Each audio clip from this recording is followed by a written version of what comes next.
So in the past year, I've probably made about a dozen videos about shootings.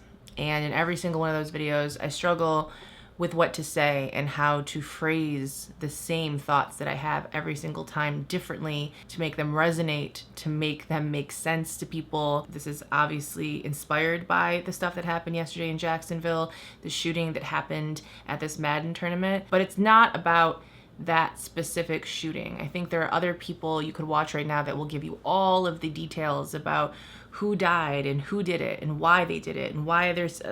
I want to come to you and talk to you as a YouTuber and as a creator and as someone who has spent the past 12 years of their life doing something because they like it, because it makes them feel more connected to people. 2 years ago, I was really, really depressed and I was going through a lot of stuff and I needed a reason to get out of bed every day. And so I really set this whole goal of I'm going to make something every day.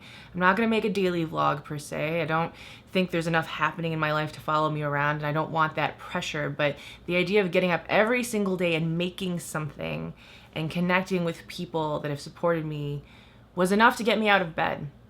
And then about a year into that, after all of these stories, I think, started taking their toll, all these horrible things that are happening that you can try to balance with all of the incredible stuff that's happening or all of the amusing stories that are happening, but really like just horrific stuff that you're talking about every day and it feels like it's happening every day. I started to find myself kind of going backwards. I think part of that was a realization of all of these things that I felt very helpless in the face of. I think another part of that was trying to be the filter between that and people that needed to hear some sort of message, whether that was being educated about something that was happening or feeling empowered to deal with whatever was happening, or something hopeful or something uplifting or something meaningful. The filter kind of needed to be replaced, and I think that I went too long without checking in with me and making sure that I had the support system in place to be talking about some of these stories, because it gets to you. When you are watching stories about friends of yours who someone breaks into their house to murder them, or you're seeing another peer of yours get shot at a show, it gets to you. And it makes you question a lot of things. It makes you question a lot about life, but it also makes you question a lot about what we do and the worth of what we do. I don't think a lot of YouTubers talk about this because the number one thing you're told is to not talk about this, because the minute you talk about it, it brings more attention to it and more people do it. And so you kind of just end up in silence, in terror, in fear for the consequences of just making videos, of doing something that you love, and knowing that that thing that makes people connect to you, that makes people see into your life, might be the thing that kills you. I have had very terrifying and uneasy and life-altering experiences that really have made me question how much I put out online.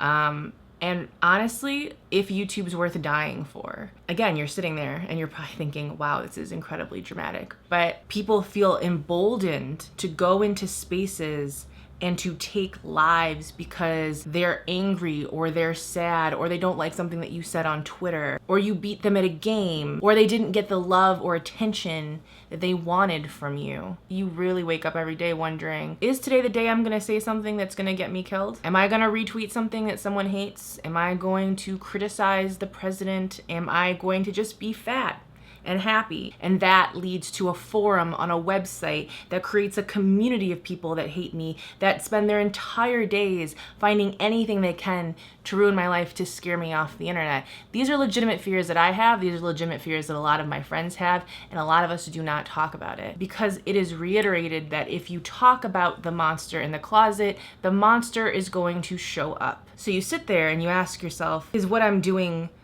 worth the lives of not only myself, but my friends or my family or people that are around me? Are making videos online worth not feeling safe? And even as I'm saying it, there are specific things that I'm still not sharing in this video because I'm afraid to bring attention to them. And because I can't protect every person online that's creating, I have to settle for telling people what I know and telling people how to protect themselves through text messages and group chats and DMs. Everyone has so many ideas of what to do and what not to do to put yourself in harm's way. You shouldn't respond to trolls. You shouldn't talk about these specific topics. You shouldn't mention these keywords or these hashtags or these communities. We're also living in a time where laws haven't caught up to stuff that's happening online, where you could call the cops and say, you know, so-and-so did this, or this showed up at my house, or this person followed me and sent me all of these emails for 3 years saying how they were gonna do this. And the response you get is, well, just stop putting stuff online. Don't make stuff online.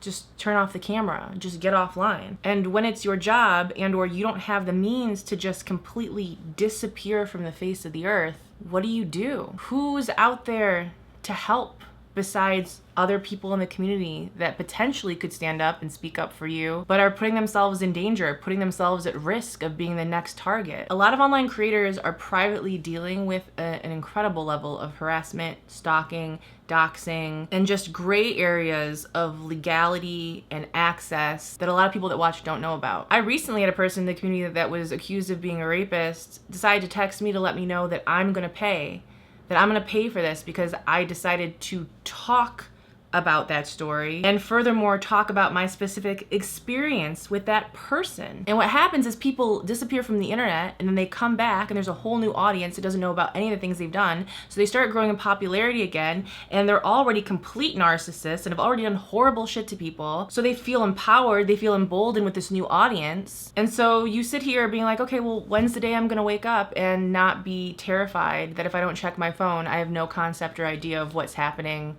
to me or with information about me or my life or my career. This is not just something I'm thinking about. This is something a lot of your favorite creators are thinking about, but most of them are either paying companies to deal with it, just aren't talking about it out of fear and hoping that they don't get noticed, or are talking about it and are being harassed and further attacked. Seeing the video yesterday at that tournament and listening to the audio of what was happening and knowing the story of what was going on and potentially why that even happened reminded me of that feeling after Christina Grimmie got shot, how life-changing and world-changing that was, that there are just things that I was not worried about 12 years ago on the internet that are an everyday reality for me right now, and that absolutely affects my mental health, but also affect my motivation to make stuff and affect my motivation to do shows and to go to events.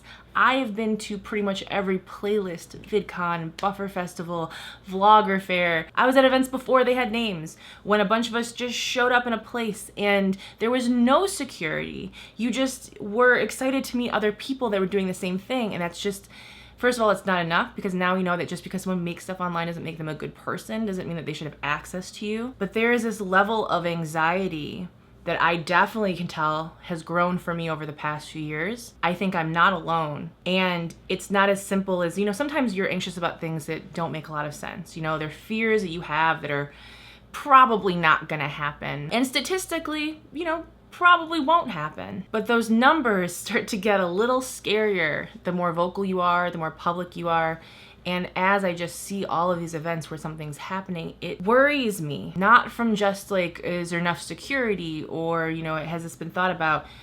I feel like it's more of a when. It's not if. It makes it hard to say yes to things.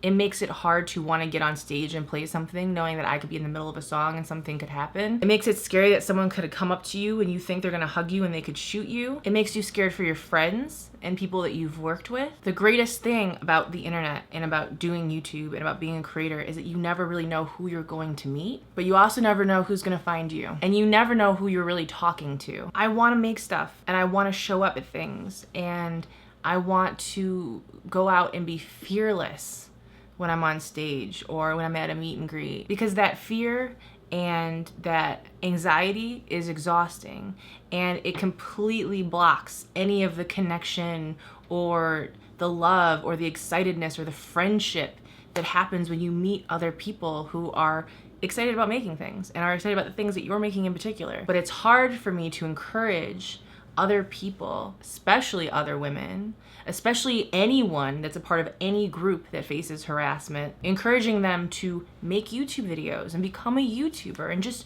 do this thing. It's like, I I don't know if you should. And not because it's not valid or not because you shouldn't be heard. You absolutely should. Your perspective is necessary. It is needed. But is being a creator worth dying for? Some people will tell you yes. Some people will say pursuing your dreams and your passion, that is absolutely worth dying for. But what about dying for it and nothing changes? Your death isn't the one to make people go, we really need to change things. Wow, we really need to address this thing so that this never happens again. That's a tough pill to swallow, I think. I'm just thinking about that a lot lately and realizing that I don't know that any of us have the resources we think we do or the contacts that we think we do or are safe as we think we are. I could give a fuck about mean comments. I could give a fuck about criticisms. The only thing I ever care about is safety. And I think until these platforms and these apps start figuring out innovative ways of making that a priority, we kind of have to take care of each other. I'm gonna put some links below to where you can donate money to the victims and their families from the Jacksonville shooting. I will see you soon. And say hi to your grandmas for me.